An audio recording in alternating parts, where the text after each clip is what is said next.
Assalamualaikum warahmatullahi wabarakatuh. Selamat malam Ibu dan teman-teman sekalian. Sebelumnya terima kasih kepada Ibu dan teman-teman yang telah memberikan kesempatan kepada kelompok kami untuk dapat mempresentasikan hasil diskusi kami. Kami dari kelompok 4, kami akan mempresentasikan materi mengenai pasar bisnis to bisnis dengan studi kasus produk berbahan baku halal pada usaha Dua Putri. Adapun anggota dari kelompok kami yaitu saya sendiri Nabila Khairunisa sebagai moderator dan rekan-rekan saya yaitu Yolanda Putri, Nasya Arifah, Fairuz Asila, Farisa Nabila, Yorilia Putri, Feliana Rahmadini, Putri Marta Mardatillah, Salsa Fauziah Zevita, Naila Salsabila dan juga Anissa Yulia Rahmah Yunarsyah. Baik, untuk materi-materi selanjutnya akan disampaikan oleh teman-teman saya. Kepada para pemateri dipersilahkan. Baik, perkenalkan saya Fairuz Asila dengan NIM 2310522030. Kali ini saya akan mempresentasikan tentang pasar B2B, di mana B2B itu sendiri merupakan singkatan dari business to business.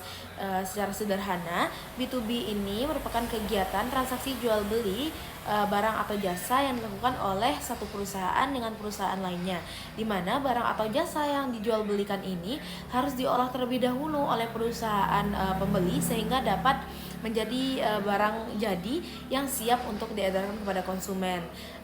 Seperti contohnya pabrik mobil membeli alat-alat mesin kepada supplier, itu merupakan kegiatan B2B karena mesin yang dibeli tadi harus diolah terlebih dahulu hingga dapat menjadi mobil yang utuh, kemudian siap untuk diedarkan ke konsumen.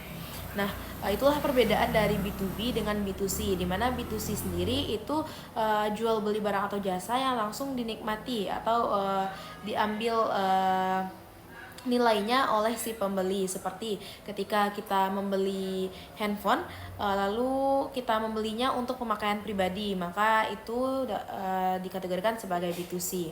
Nah, B2B itu sendiri biasanya dilakukan dalam jumlah angka yang besar dan juga spesifik dan detail, menyesuaikan dengan spesifikasi barang atau jasa yang dibutuhkan oleh perusahaan pembeli. Nah, untuk kali ini kami itu akan membahas tentang bahan baku halal yang dijual belikan oleh perusahaan yang nantinya bakal diolah terlebih dahulu. Bahan baku ini diolah untuk kemudian menjadi barang produk makanan, dan nantinya produk makanan ini juga diperjualbelikan oleh perusahaan ini ke perusahaan lain dalam volume yang banyak.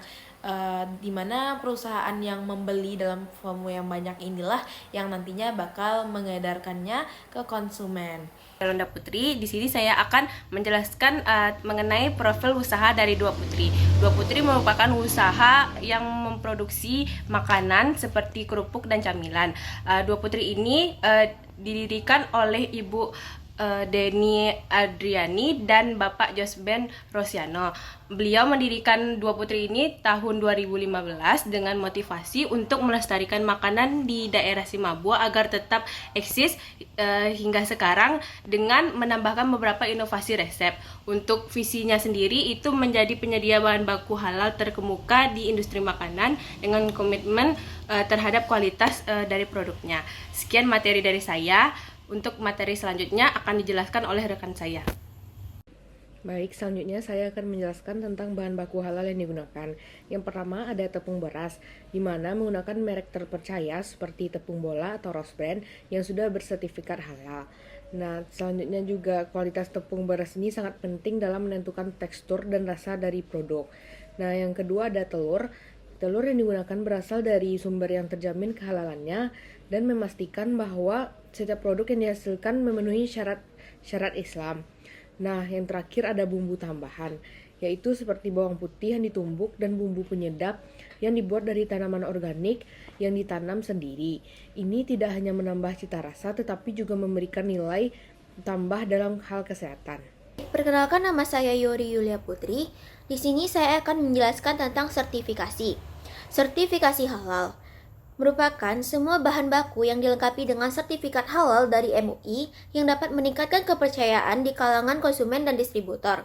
Sertifikasi ini menjadi kunci dalam akses ke pasar yang lebih luas dan dapat membangun reputasi usaha.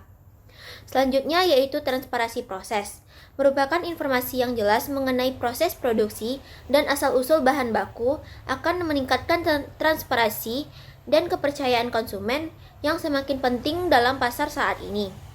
Sekian dari saya, materi selanjutnya akan dijelaskan oleh rekan saya. Baik, saya Valiana Rahmadini. Di sini saya akan menyampaikan materi mengenai inovasi produk usaha Dua Putri. Usaha Dua Putri membuat kerupuk dengan inovasi yang unik dan sehat. Dua inovasi utamanya adalah penggunaan pewarna alami dan proses produksi modern. Baik, yang pertama yaitu pada pewarna alami. Alih-alih menggunakan pewarna buatan, kerupuk dari Dua Putri memanfaatkan bahan-bahan alami. Misalnya pada kerupuk daka-daka ungu, menggunakan ubi ungu sebagai pewarna, dan kerupuk are Pinang Salalawa mendapatkan warna orange dari kunyit. Inovasi ini membuat produk lebih aman dan menarik bagi konsumen yang peduli kesehatan, karena pewarna alami dianggap lebih baik untuk tubuh. Selanjutnya, pada proses produksi modern. Dua Putri juga mengoptimalkan produksi dengan menggunakan mesin pengering modern yang dapat menghilangkan minyak berlebih dari kerupuk. Ini membuat produk jadi lebih renyah, lebih tahan lama, serta meningkatkan produktivitas karena proses pengeringan lebih cepat. Hasilnya, selain lebih sehat, produk juga lebih berkualitas dan memiliki masa simpan yang lebih panjang.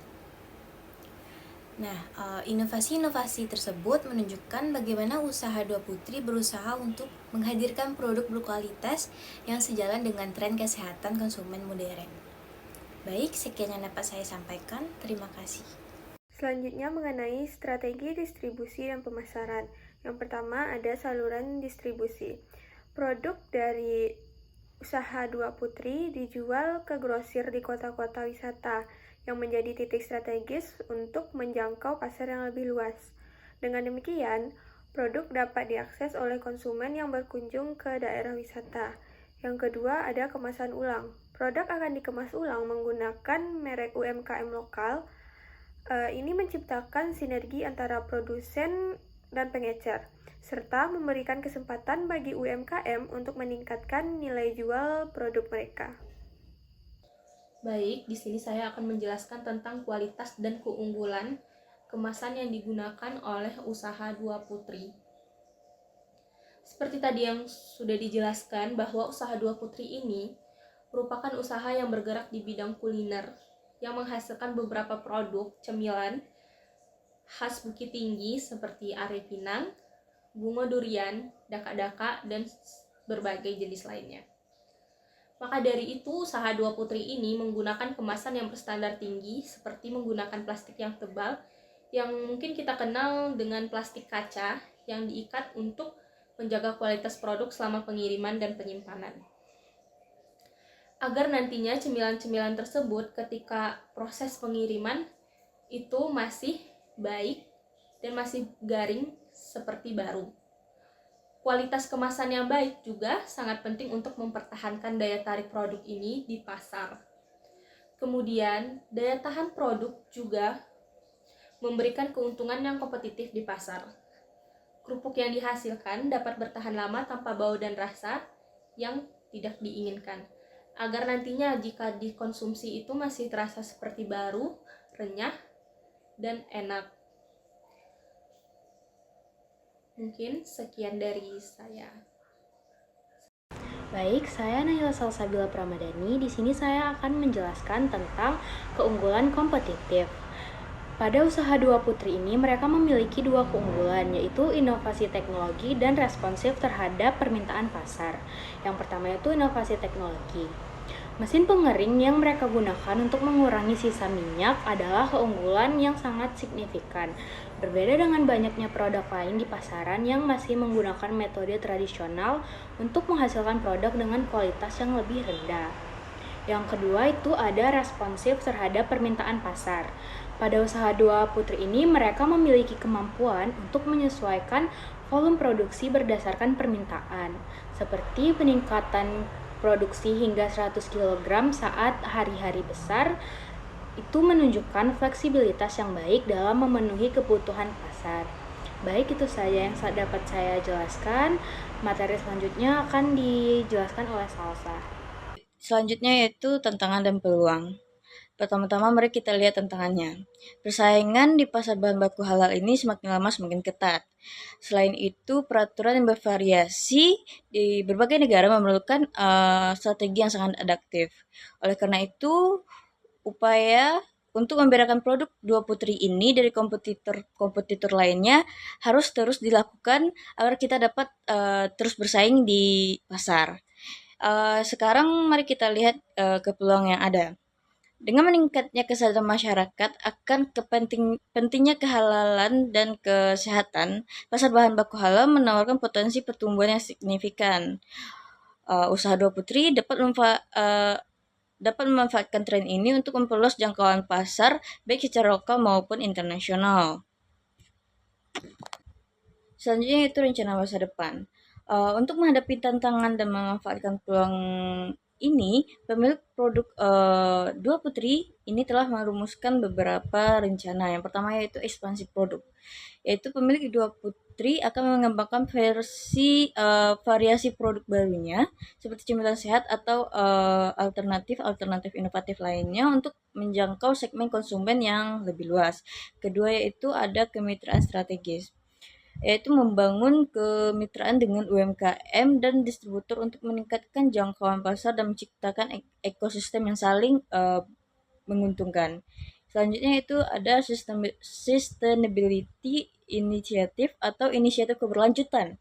Pemilik produk Dua Putri ini berkomitmen untuk mengadopsi praktik ramah lingkungan dengan proses produk dan pengemasan yang ramah lingkungan. Ini akan menarik konsumen-konsumen mana yang peduli dengan isu-isu keberlanjutan ini. Di sini saya akan menjelaskan kesimpulan dari presentasi kita kali ini. Menurut kami, usaha Dua Putri memiliki potensi yang besar di pasar B2B untuk bahan baku halal. Dengan fokus kualitas, kehalalan, inovasi, dan strategi distribusi yang efektif, Dua Putri dapat mempromosikan diri sebagai pemimpin dalam industri ini. Menerapkan pendekatan yang transparan dan responsif terhadap kebutuhan pasar akan membantu dalam meraih pangsa pasar yang lebih besar. Kesadaran yang meningkat tentang pentingnya produk halal dan berkualitas akan menjadi pendorong utama untuk pertumbuhan yang berkelanjutan di masa depan. Sekian dari saya kembalikan kepada moderator. Baik, terima kasih kepada para pemateri. Selanjutnya kami membuka sesi pertanyaan. Kepada teman-teman yang mempunyai pertanyaan, boleh menghubungi salah satu dari anggota kami. Terima kasih atas perhatiannya. Kami mohon maaf jika ada kesalahan dan juga banyaknya kekurangan. Saya tutup. Wassalamualaikum warahmatullahi wabarakatuh.